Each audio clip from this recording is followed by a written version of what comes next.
Okay, so imagine this. You've been climbing that corporate ladder for what feels like forever, over 20 years at your dream company, and you finally land the top finance spot, chief financial officer. It's the dream. It's the dream, right? That's the story we're going to be diving into today. Right. We're doing a deep dive into an 8K filing from Abercrombie Fitch. A&F? Yeah, A&F Co filed on November 26, 2024, and it details some pretty major leadership changes. Yeah, exciting stuff. So think of us as your, corporate decoders. I like Helping you understand what all this behind-the-scenes action really means. because it's not just about who's in what role, right? It's about understanding what these changes might mean for the company's future direction. Are they gearing up for expansion? Are they battening down the hatches for a challenging market? I mean, these changes kind of offer clues. Exactly. So let's start with the big news. Robert Ball is stepping into the CFO role. Big shoes to fill. But here's the thing. It's not like they brought in some outsider. Ball's been with A&F Co since 2003. He's been working his way up through various finance leadership positions over 21 years. That's commitment. That's a company man right there. Yeah, and that kind of deep internal experience that's valuable. He's not just looking at spreadsheets. He's lived the company's evolution, you know? The 8K filing even mentions that he served as CFO for both the Abercrombie and Fitch and Abercrombie Kids brands. Oh, wow. Talk about a well-rounded perspective. Yeah, he's seen it all. He's seen it all. And here's where it gets even more interesting for me, at least. He also led their, quote, transformation management office, close quote. Ooh. What exactly does that role entail? It sounds pretty high level. It absolutely is. Leading a transformation management office usually means you're the driving force behind major strategic shifts. Think optimizing processes, streamlining operations, maybe even spearheading new initiatives. This isn't just about crunching numbers. This is about enacting a vision for change.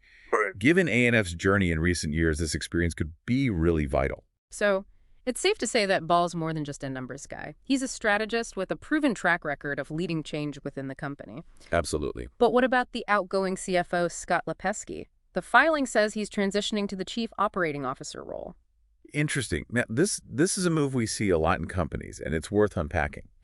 It often signals a shift in focus, potentially towards expansion or operational efficiency. Yeah. It's like moving from managing the financial scoreboard to actually calling the plays on the field. I like that analogy. Yeah. Okay, so they're keeping his financial expertise, but putting him in a position where he can directly influence the company's day-to-day operations. It seems that way.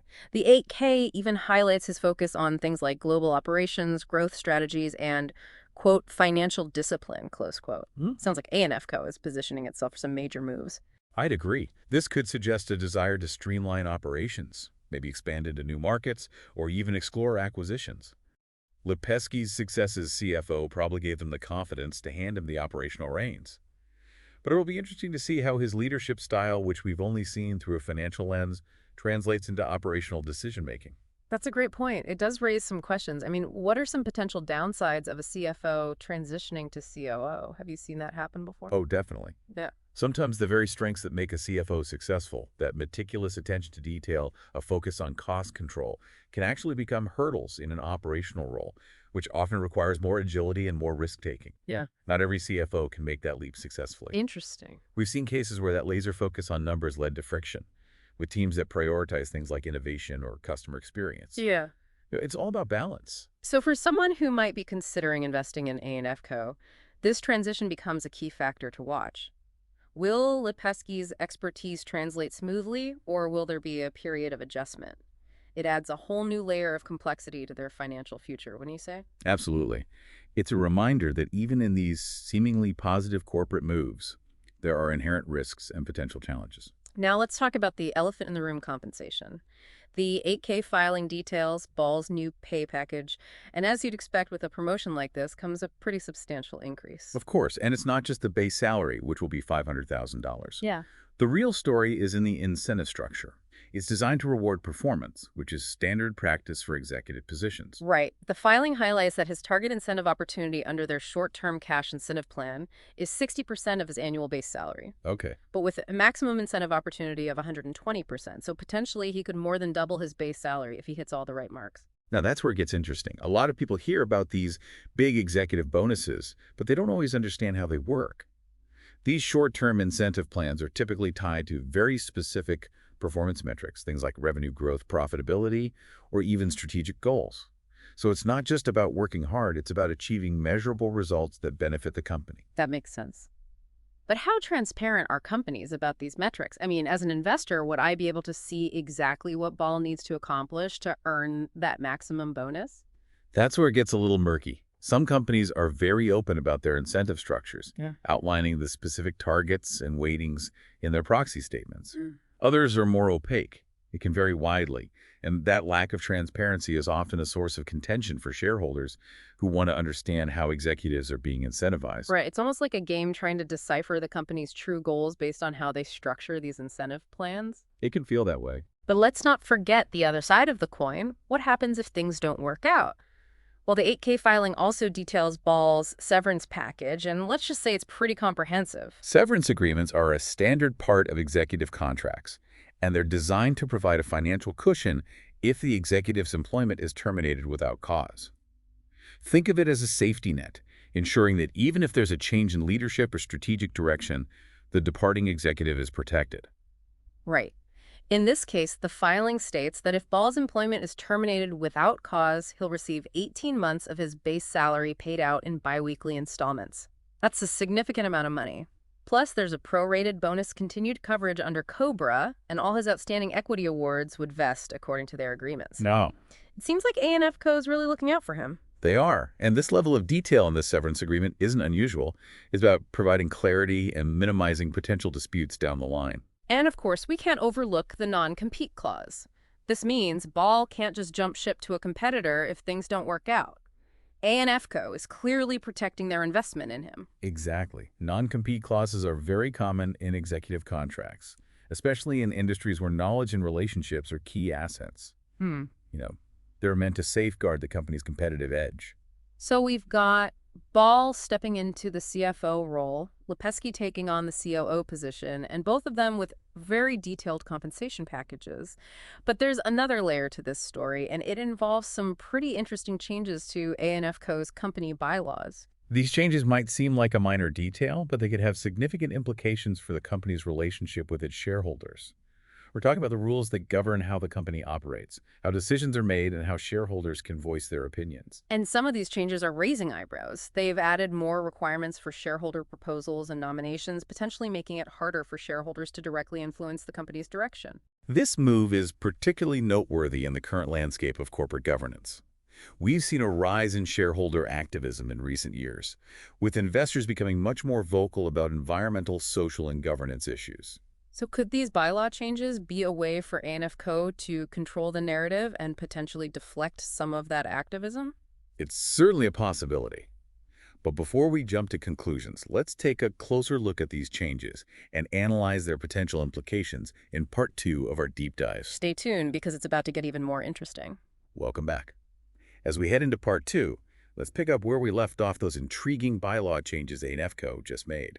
Remember we were talking about how these changes could impact the company's relationship with its shareholders, especially in light of the growing trend of shareholder activism. Right. It's almost like they're creating a more formal, structured process for shareholder input, which, depending on how you look at it, could be seen as either streamlining things or creating more barriers. It's a delicate balance. Companies need to be receptive to shareholder concerns, but they also have a responsibility to protect their strategic vision. Now, the 8K outlines some new requirements for shareholders who want to submit proposals or nominate directors. They need to provide more detailed background information, financial disclosures, and even proof of ownership for a longer period of time. So on the surface, it seems like they're just trying to ensure that the shareholders who are making proposals are truly invested in the company's long-term success.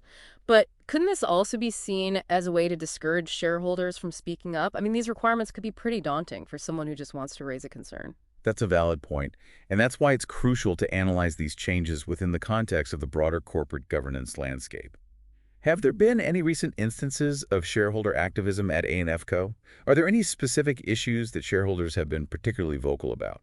That's a great question, and honestly, I'm not entirely sure. But it's definitely something we could dig into. Maybe looking at recent news articles, analyst reports, or even transcripts from previous shareholder meetings could give us some clues. Exactly. It's like putting together a puzzle. We need to gather all the pieces to understand the full picture.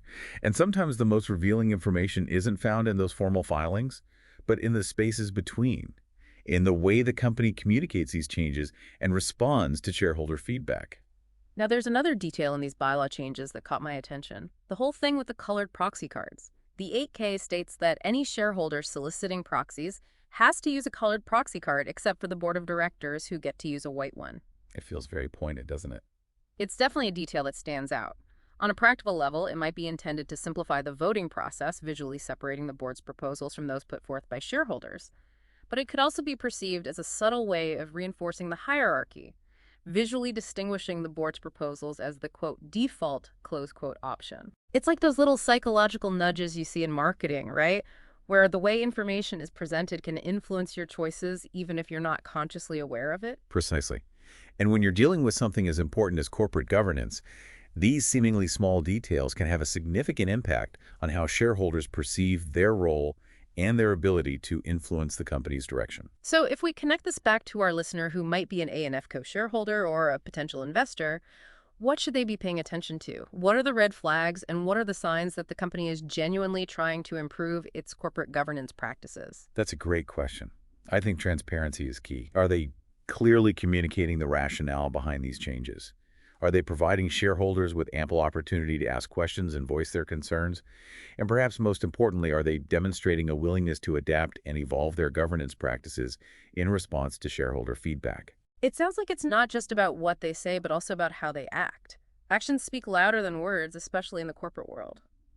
But before we go too far down the rabbit hole of bylaw analysis, let's circle back to the other big story, that transition of Scott Lipesky from CFO to COO. Remember we were discussing how this could be a sign of A&F Co, shifting its focus toward operational efficiency or even expansion? Right. And you asked a really insightful question earlier. What are some potential downsides of a CFO stepping into an operational role? It's a move that can pay off big time, but it's not without its risks. Exactly. We talked about how their strengths as CFOs that laser focus on financials could potentially become blind spots in a role that requires broader strategic thinking and a more holistic view of the business. Let's look at some real-world examples. A few years back, a well-known tech company made a similar move, promoting their CFO to COO. This CFO had a reputation for being incredibly disciplined and data-driven. Initially, everything seemed to be going well. They streamlined processes, cut costs, and boosted profitability in the short term. So it seemed like a success story. On paper, yes. But what happened over time was that this focus on efficiency started to stifle innovation. Product development slowed down. Employee morale took a hit, and ultimately the company lost its competitive edge. They became so focused on optimizing their existing operations that they missed out on key opportunities for growth and expansion. Wow, that's a cautionary tale.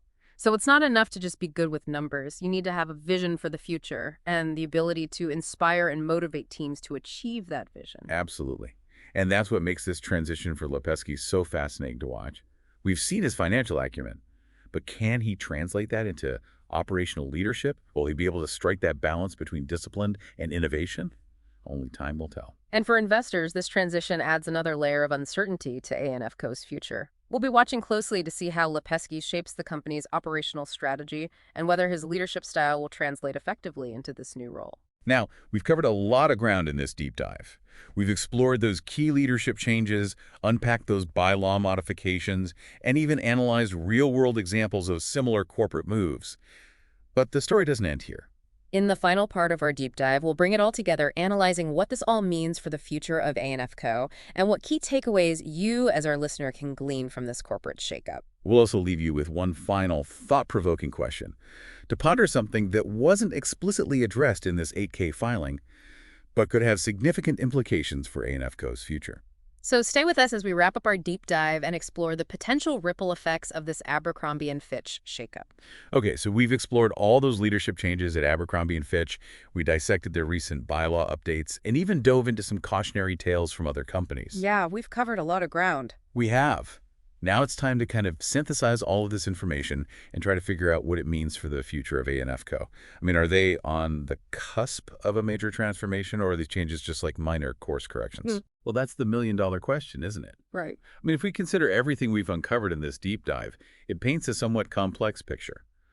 On the one hand, you have the promotion of Robert Ball, a company veteran with a proven track record of driving internal change.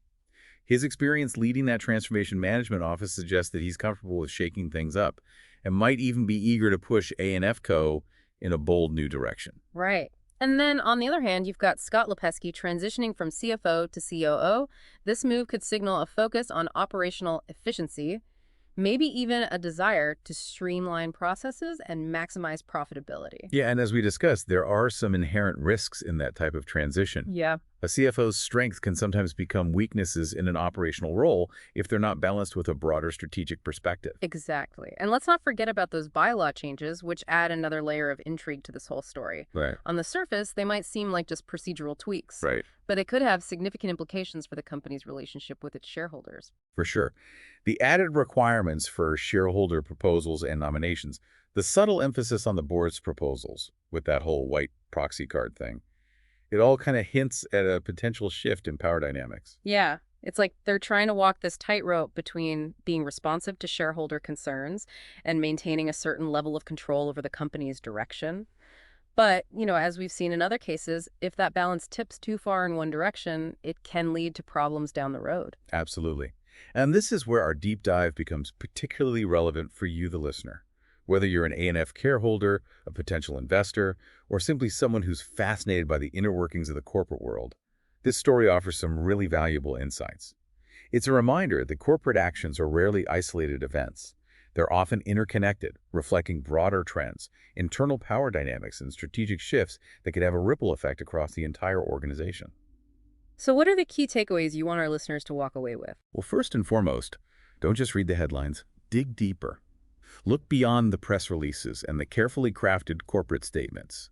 Examine the filings, analyze the data, and pay attention to those seemingly minor details that can often reveal a lot about a company's true motivations and intentions. It's like being a detective, piecing together clues to solve a mystery.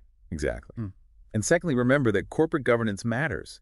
The way a company interacts with its shareholders, how it structures its leadership, and how it balances its strategic goals with its responsibilities to its stakeholders.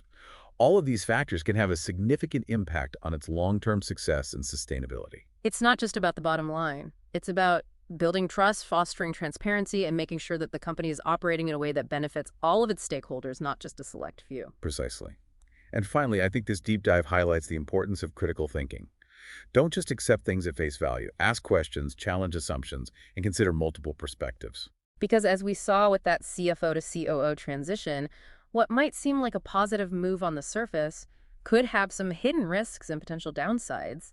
It's all about understanding the nuances, weighing the potential outcomes, and making informed decisions based on a comprehensive analysis of all the information that's available. Now, as promised, we want to leave you with one final thought-provoking question to ponder.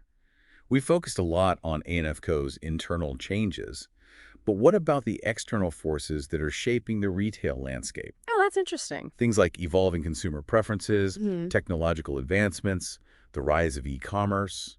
How are these trends impacting A&F Co's competitive position? Yeah, and how are they adapting their strategies to navigate these challenges and position themselves for success in such a rapidly changing market? That's something to consider as you continue your own exploration of A&F Co. and the broader retail industry. It's all about connecting the dots, seeing the bigger picture, and recognizing that in the world of business, change is the only constant. Thanks for joining us on this deep dive into Abercrombie and Fitch.